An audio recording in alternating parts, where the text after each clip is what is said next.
As we can see from the graph, An operation, Petronas was considered better than Shell is the one that is good because the value was Audio Jungle.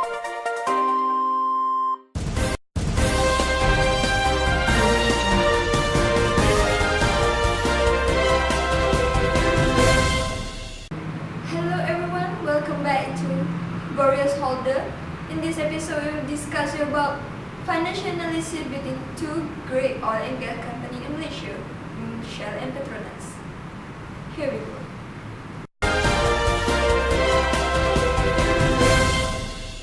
Petroleum National Berhad Petronas is the one and only national oil and gas company in Malaysia. The company was established on 17 August 1974 and has a pretty much good performance over the year.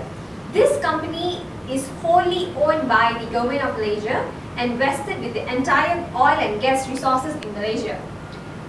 The chairman of Petronas is Tan Sri Muhammad Sri Shiddiq Hassan. According to its official website, Petronas is one of the largest producers in Southeast Asia, and the company is also the petrochemical business leader in Malaysia. Meanwhile, Shell is a foreign company from Netherlands. It has been active in Malaysia since 1891. The chairman of Shell in Malaysia now is Encik Muhammad Anwar Taib. Shell is a petroleum retail market leader in Malaysia, and it has been supplying about 1/3 of Peninsular Malaysia and half of Sabah and Sarawak's market requirements. According to its official website, Shell is the largest natural gas producer in Malaysia. So now, let's discuss the comparison of financial analysis between these two.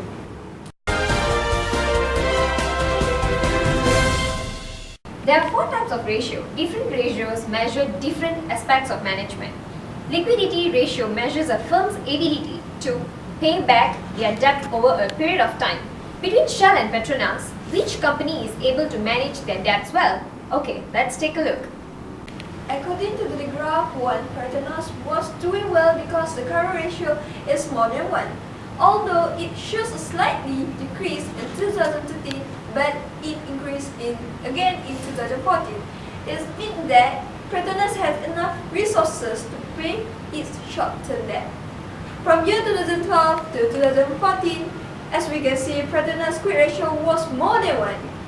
In 2013, Petronas quick ratio was dropped slightly but 0.37, but it's still good. This means that every year Petronas has met its current obligation with the available quick funds on hand. the current ratio of Shell can be considered as good because the value was more than 1 from the year 2012 and 2013. In 2014, the current ratio values was less than 1, which was 0.96. It means that Shell did not have enough resources to pay its short-term debts in that year. The graph shows that the current ratio's value of Shell keep decreasing from 2012 and 2014. Quick ratio of Shells in 2012 was good as the value was more than 1. However, it turned to less than 1 in the next 2 years. That was totally not good because it means Shells might depend too much on its inventory to pay its short-term debt. In order to make sure that the company have enough current asset to pay off its current liability, they should pay off their creditors as early as possible because early payment can save the interest cost and they also can earn some discount which will have direct impact to the profits of the company.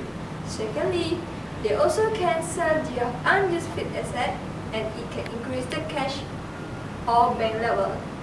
Unused fixed asset can cause loss to the company because the company needs a high cost to store the fixed asset.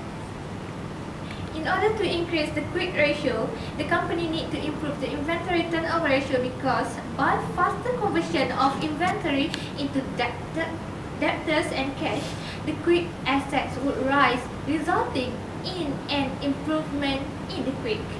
Secondly, the owners of the business should reduce their drawings.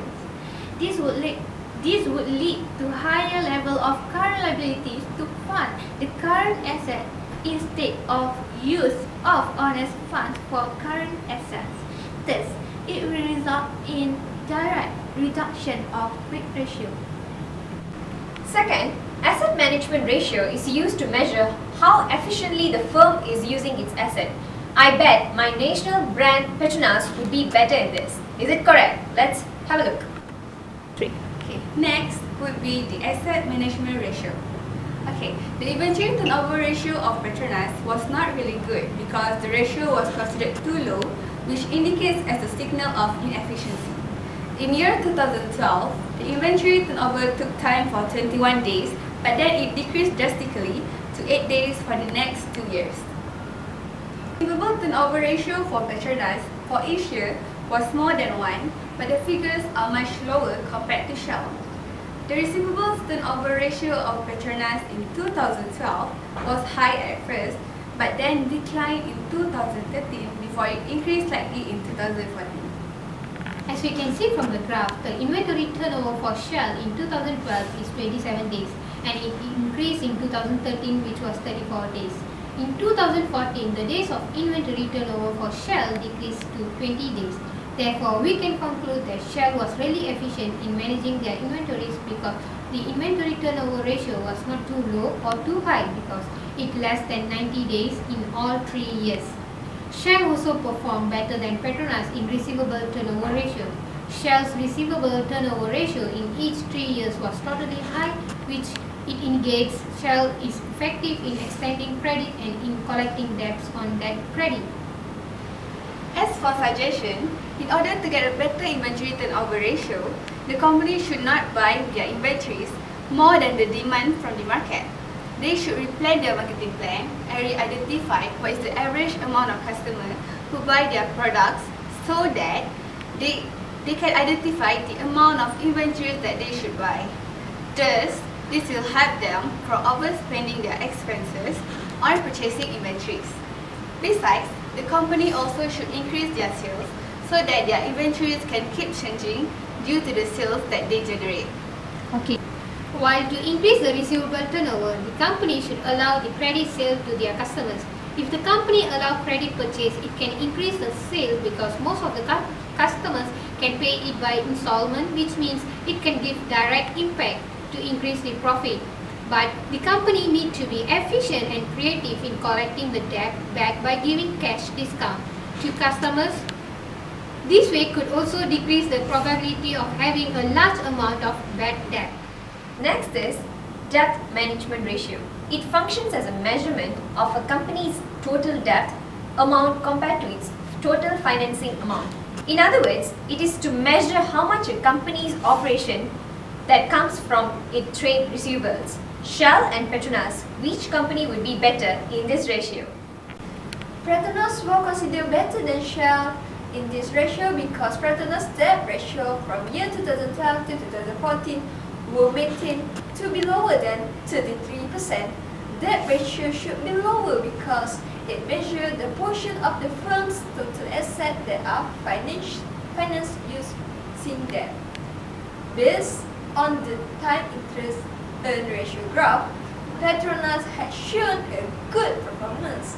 It is because of the ratio is greater than 1, ever through the ratio keep diminishing since year 2012 to 2014.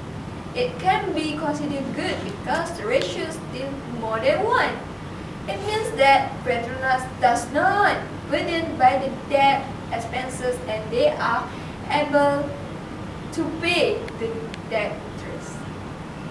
Petronas' average collection period from year 2012 to 2013 shows a dramatically increased collection period, which are from 36 days to 66 days respectively. Whereas in 2014, the average days to collect money from trade receivable have a slightly decreased to 50 days. Based on the ratio, it shows that Petronas ratio is a little inconstant, but as long as its collection period stays less than 90 days per year, it is quite good performance. Based on the evaluation, Shell's debt ratio was increasing from 2012 to 2014 from 59% to 88%. It shows that the Shell's debt getting worse from years to years. This is because the ratio in all 3 years were more than 33%, and it indicates that Shell has a high amount of debt. For time interest earned ratio, Shell performance was in contrast with Petronas, where the ratio were less than 1 in all 3 years. It means that Shell was burdened by the debt expenses and not capable to pay the debt interest. Shell has quite an impressive statement of average collection period. From the year 2012 to 2014, it stayed in track with an average collection period of not more than 2 days per average. The consistency of it in getting back the cash flow by less than 1 day is very out of ordinary. In order to stay competitive and not liquidate, both companies must make sure that their total debt do not exceed total asset. This is because when the total debt is more than total assets, it shows that the company's assets are mostly owed to the liability, such as loan, mortgage, creditors, and others. In order to improve time interest earn ratio, the company should take a wise decision on how to reduce the expenses. For example, electricity and water expenses can be reduced if all the workers in the company use it efficiently and effectively. How to improve average collection period? Petronas should consider avoiding bad payers at all costs. Before proceeding, companies need to check the previous year earning of the company that they are dealing with. This is a safety precaution. For instance, Petronas should make a straight to the point rule that indicates that need of the debtors company to follow the rules no matter what it is. Therefore, they should collect all the cash as soon as the overdue date arrive. The last one is profitability ratio. It assesses a business ability to generate profit as compared to its expenses and other relevant costs incurred during a specific period of time. Well, let's have a look whether it's Shell or Petronas. The profit margin of Petronas was impressive, where the net profit for every 1 ringgit of revenue that the company earned in all 3 years was profitable. The profit margin of Petronas in 2013 maintained in good even though the profit gain decreased a slight. Petronas managed to get 49 cents of net profit for every 1 ringgit of revenue that the company earned.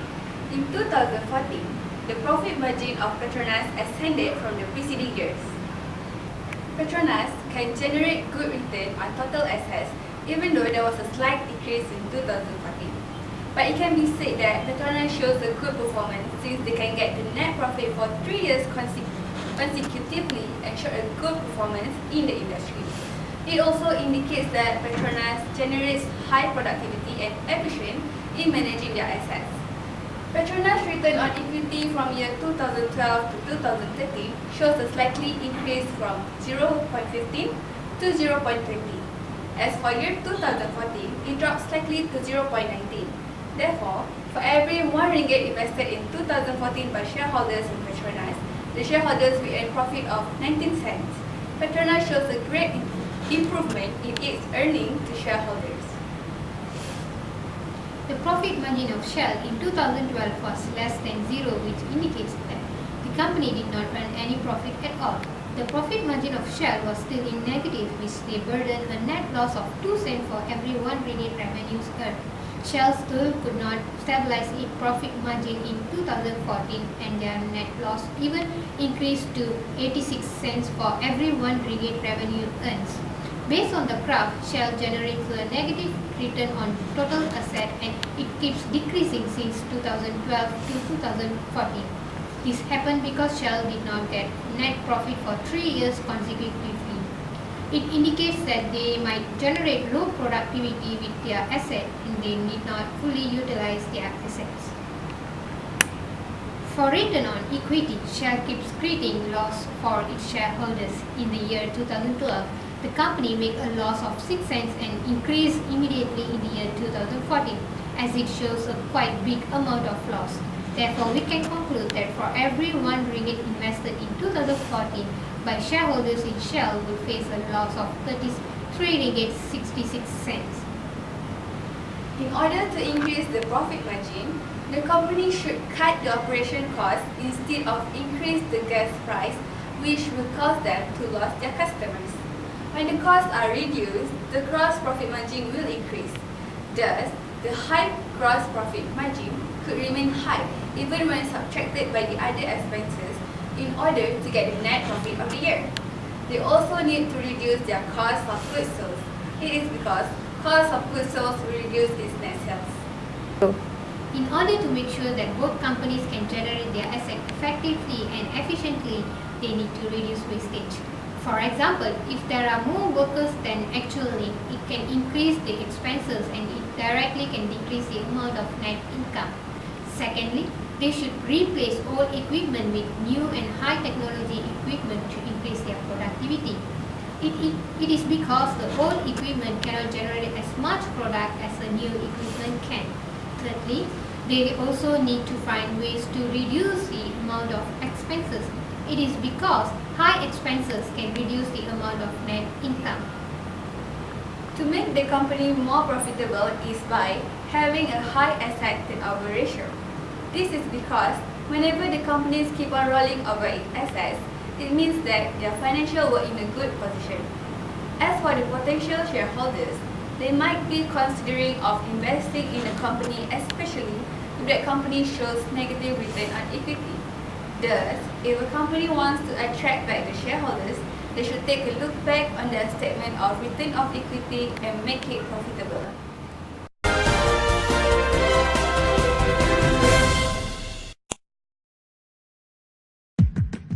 Dismissed from drama school with a note that read, "Wasting her time. She's too shy to put her best foot forward."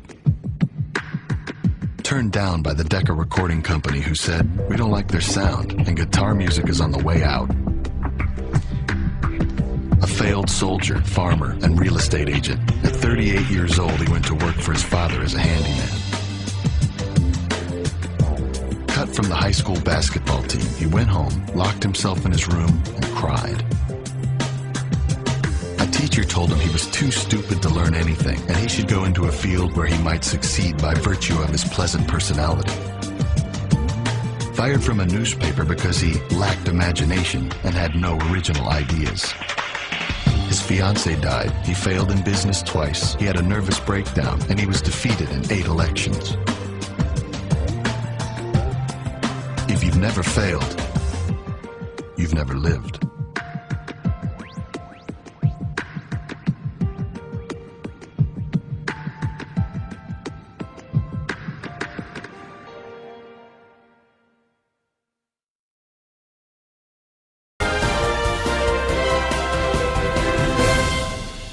Hi, welcome back to Glorious Holiday. With me, I have a very big special guest from a big company, which is Datuk Sri ERNIE. Hi, Datuk Sri ERNIE. Okay, hi. So, how are you doing? Okay, fine, thank you. How's life? Okay, fine. Okay. Regarding our topic today, as a potential investors, I would like to know your opinions about Shell and Petronas, which is the big oil and gas company, which is well known, you know. Okay, based on the financial analysis that I witnessed so far, I would preferably to invest 70% in Petronas company and 30% in Shell company. It's a big number. Yeah. So, why do you plan to invest more in Petronas company?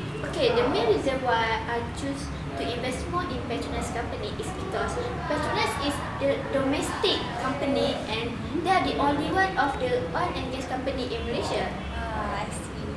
Are you sure that your investment is secure? Yes, of course. I'm pretty sure that my investment are secure because from what I know, there's one ad that secure and protect my investment, which is the Petroleum Development Act 1974. Yeah, I have heard about that before. Yes. Yeah, it's very good ad. So, what really attracts you about Petronas than the Shell company? Oh, okay. From what I see, Petronas has impressed by I have impressed by how they generate their sales and how they manage their cost of goods sold, operating costs, and expenses until they get the profit. Even though their sales are small than Shell, they still manage to get the profit. So it means that their management of the cost of goods sold and so of that are very good. I doubt they are really good. So, how about Shell? Oh, from I stayed before, I would like to invest 30% from my investment share. I see. It's really a great number. Oh, okay, of course. So, why do you still want to invest in Shell company even though you do know that they incur loss in 3 years consecutively? Oh, this question. Okay, even though Shell has incurred loss for 3 years consecutively, from what I can see, Shell has managed their asset efficiently, which is it can reduce the cost and inefficient stock management. One more thing, they also can manage their they also can generate their sales higher than the Petronas. But the only one thing is the weaknesses of Shell is they cannot manage their cost of goods sold, operating costs and expenses wisely, and it will lead to loss. That's why they got lost. I see. So, you were saying that you are a risk taker? Yes, maybe I can say that I'm a risk taker. Wow, you really have a great faith in Shell. Oh my god, Yes. I'm so impressed myself. Okay, for your information, high risk, high return. You must know that. Oh my god, Okay. you adore me so much, Datuk. Okay. Oh my god, I love you. Okay. Okay, that's all from us. See you. That's all from us until we meet again to the next episode. Don't forget to subscribe our channel, Korean Holder. See you later. Jump. Players at all. So hi. So I'm here and I'm doing a video.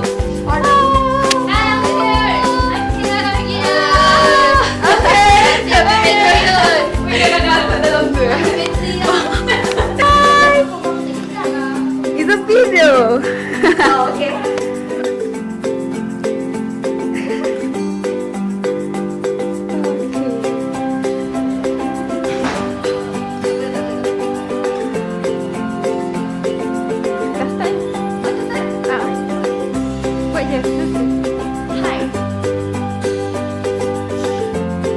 Hi, welcome back from. Stop! Oh my god, it's